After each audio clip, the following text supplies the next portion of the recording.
নমস্কার বন্ধুরা, welcome to Shampa's kitchen. আজকে নিয়ে এসেছি দুর্গা পূজা স্পেশাল ঠাকুর বাড়ির খুবই জনপ্রিয় নিরামিষ ছানার ডালনা রেসিপি। কি করে সহজ উপায়ে তৈরি করব শুরু থেকে শেষ অবধি দেখতে থাকুন। আর এমনই দারুণ দারুণ রান্নার রেসিপি সহজ উপায়ে শেখার জন্য আজই শম্পাস কিচেন সাবস্ক্রাইব করে নিন, যা সম্পূর্ণ ফ্রি। আর অবশ্যই এই রেসিপিটা লাইক ও শেয়ার করে আমায় সাপোর্ট করতে ভুলবেন না। তাহলে চলুন শুরু করি। সবার প্রথমে একটা প্যানের মধ্যে নিয়ে নেব দুধ। 1 লিটার পরিমাণে দুধ নিয়ে নিলাম।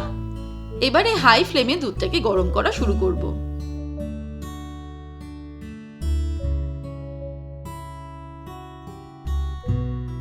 হাই ফ্লেমে গরম করতে করতে দুধটা যখন ফুটতে শুরু করবে, তখন ফ্লেমটাকে একদম লোতে করে এর মধ্যে অ্যাড করব ভিনিগার। 1/4 কাপ ভিনিগার আমি এর মধ্যে দিয়ে দেব। তারপরে দুধটাকে নাড়তে থাকবো। এইভাবেই আমরা দুধ থেকে ছানা তৈরি করব। ছানা তৈরি করার জন্য আপনারা ভিনিগারের পরিবর্তে পাতিলেবুর রস অথবা ছানা কাটার পাউডার অথবা টক দইও ব্যবহার করতে পারেন। এইভাবে নাড়তে নাড়তে এই দেখুন ছানা কাটা শুরু হয়ে গেছে। এই সময় ফ্লেমটাকে বাড়িয়ে দেব আর দুধটা সম্পূর্ণ ছানাতে পরিণত হওয়া পর্যন্ত নাড়তে থাকব।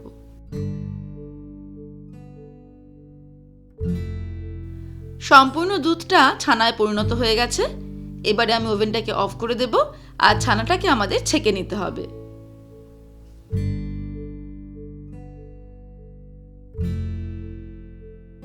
একটা বোলের ওপরে ছাঁকনি বসিয়ে নিয়েছি, এর মধ্যে ছানাটাকে ছেঁকে নেব।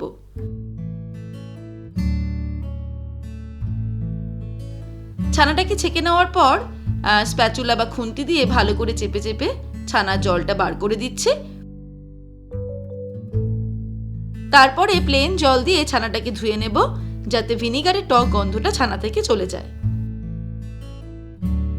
এই ছানা কাটার জলটা কিন্তু বিভিন্ন কাজে আমরা ব্যবহার করতে পারি। যেমন আবার দুধ থেকে ছানা তৈরির জন্য এই জলটা দিয়ে ব্যবহার করা যেতে পারে। তারপরে রুটি লুচির ডো তৈরি করার জন্য এই জলটা দিয়ে মাখা যেতে পারে। আবার এই তরকারিতেও এই গ্রেভি তৈরির জন্য এই জলটা ব্যবহার করা যেতে পারে। একটা ছোট বাটির মধ্যে নিয়ে নেব প্রায় 15-20টা কাজু বাদাম আর 1 টেবিল স্পুন চার মগজ বা মগজ দানা। তারপরে উষ্ণ গরম জল এটাকে ভিজিয়ে রাখবো 10 মিনিট। তারপরে এটাকে মিক্সিতে পেস্ট করে নেব। প্লেন জল দিয়ে ধুয়ে নেওয়ার পর ছানাটাকে আমি এই অবস্থাতেই ছাঁকনির মধ্যে আধ ঘন্টা রেখে দিয়েছিলাম, যাতে সম্পূর্ণ এক্সট্রা জলটা ছানা থেকে বেরিয়ে যায়, ঝরে যায়। তারপরে আমরা এটাকে একটা থালার মধ্যে নিয়ে নেব। তারপর খুব ভালো করে ছানাটাকে হাত দিয়ে ডলে ডলে মেখে নেব। প্রায় 5 মিনিট সময় ধরে ছানাটাকে মেখে নেব, যাতে ছানাটা একদম মসৃণ হয়ে যায়। এই দেখুন ছানাটা কিন্তু খুব সুন্দরভাবে নরম হয়ে একদম মসৃণ হয়ে গেছে, ভালো করে মেখে নিয়েছি। এবারে এর মধ্যে কিছু মশলা অ্যাড করব। দিয়ে দিচ্ছি জিরের গুঁড়ো 1/2 teaspoon, Kashmiri red chilli powder দিয়ে দেব 1/2 টিস্পুন, গরম মশলার গুঁড়ো দিয়ে দিচ্ছি 1/4 টিস্পুন, 1 টিস্পুন চিনি দিয়ে দিলাম, দিয়ে দিচ্ছি স্বাদ অনুসারে নুন, আমি 1/2 টিস্পুন দিলাম, আপনারা নিজেদের স্বাদ অনুসারে দেবেন। আদা কাঁচা লঙ্কা বাটা দিয়ে দিচ্ছি 1 টিস্পুন, 1 টেবিল স্পুন ময়দা দিয়ে দিচ্ছি বাইন্ডিং এর জন্য। তবে ময়দা কিন্তু বেশি ব্যবহার করা যাবে না, তাহলে ছানার বল বা ছানার ডালনাতে যে আমরা ছানার বড়াগুলো ব্যবহার করব সেগুলো কিন্তু শক্ত হয়ে যাবে। এবারে সবকিছুকে দিয়ে ভালো করে ছানাটাকে মেখে নেব।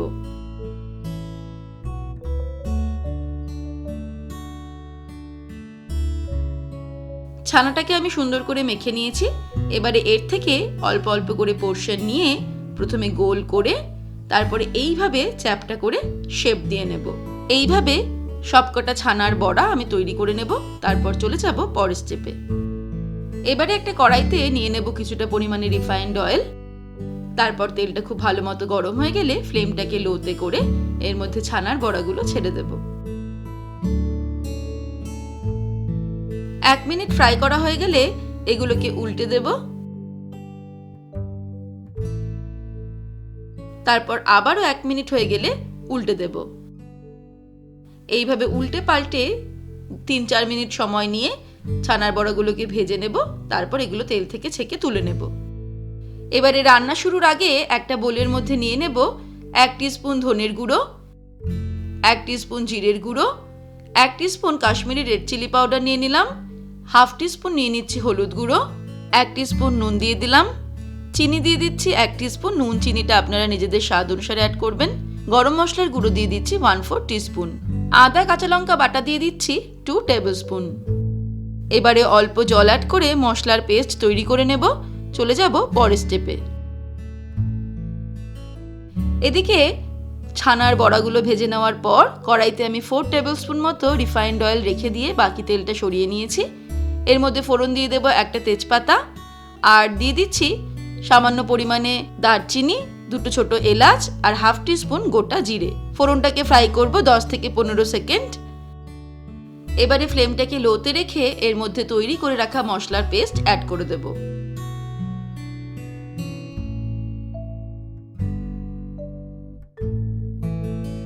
আর সঙ্গে দিয়ে দিচ্ছি একটা ছোট সাইজের টমেটো পেস্ট। মশলার বাটি ধুয়ে অল্প পরিমাণে জল অ্যাড করে দিলাম। তারপরে ফ্লেমটাকে মিডিয়াম টু লোতে রেখেই মশলাটাকে কষিয়ে নেব 3-4 মিনিটের জন্য। মশলাটাকে 3 থেকে 4 মিনিট কষিয়ে নিলাম। মশলা থেকে তেল ছাড়া শুরু করে দিয়েছে। এবারে এই সময়ে ফ্লেমটাকে একদম লোতে করে এর মধ্যে অ্যাড করে দেব তৈরি করে রাখা কাজু বাদাম আর চার মগজের পেস্ট। আর দিয়ে দিচ্ছি ফেটিয়ে রাখা টক দই 2 টেবিল স্পুন মতো। তারপরে ফ্লেমটাকে লোতে রেখেই মশলাটাকে আরও 3 মিনিট মতন কষিয়ে নেব। কাজু চার মগজ বাটা আর টক দই অ্যাড করার পরে আরও 3 মিনিট মশলাটাকে কষিয়ে নিলাম। এবারে মশলা কষানো একদম কমপ্লিট। তারপর এর মধ্যে অ্যাড করে দেব জল। আমি কাজু বাদামের বাটিটা ধুয়ে এর মধ্যে জল দিয়ে দিচ্ছি। যেহেতু ছানার ডালনাতে ছানার বড়াগুলো বেশ কিছুটা গ্রেভি সোক করে নেবে, তাই জলটা কিন্তু সেই মতো বুঝে অ্যাড করতে হবে। তারপরে ফ্লেমটাকে হাই করে দিয়ে ঝোলটা ফোটাতে শুরু করব। হাই ফ্লেমে 2-3 মিনিট গ্রেভিটাকে ফুটিয়ে নেব। আর এই সময় এর মধ্যে দিয়ে দিচ্ছি 3-4টে কাঁচা লঙ্কা, যেটা আমি চিড়ে নিয়েছি। 2-3 মিনিট গ্রেভিটাকে ফুটিয়ে নিলাম হাই ফ্লেমে। এবারে এর মধ্যে অ্যাড করে দেব ভেজে রাখা ছানার বড়াগুলো, আর ফ্লেমটাকে করে দেব হাই থেকে মিডিয়ামে। ছানার বড়াগুলো অ্যাড করার পরে তারপরে মিনিট 2 এটাকে আরো ফুটিয়ে নেব। আর ওই সময় ফ্লেমটাকে মিডিয়াম টু হাইতে রেখে দেব। 2 মিনিট ফুটিয়ে নেওয়ার পর ফ্লেমটাকে একদম লোতে করে দিলাম। এবার এর মধ্যে ফাইনালি অ্যাড করে দেব 1/4 টিস্পুন গরম মশলার গুঁড়ো, আর দিয়ে দিচ্ছি 1 টিস্পুন ঘি।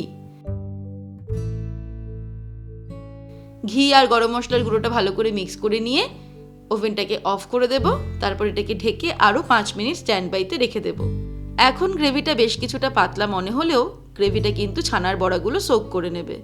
ব্যাস তৈরি হয়ে গেল খুব সহজে বেঙ্গলি রান্নায় অন্যতম সেরা স্বাদের ছানার ডালনা রেসিপি। এবারে আপনারাও এইভাবে একবার ট্রাই করে দেখুন। আশা রাখি খুব সহজে এক চান্সেই তৈরি হবে একদম পারফেক্ট দারুণ স্বাদের ছানার ডালনা। আগামী দিনেও আরও দারুণ দারুণ দুর্গাপুজো স্পেশাল রেসিপি আসছে, তাই প্রতি সোম বুধ শুক্র দুপুর 3টেতে শম্পাস কিচেন দেখতে ভুলবেন না।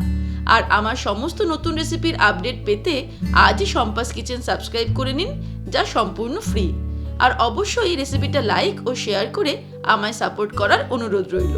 ভালো থাকবেন, সুস্থ থাকবেন। আমি আবার হাজির হব নতুন নতুন রেসিপির সঙ্গে। নমস্কার।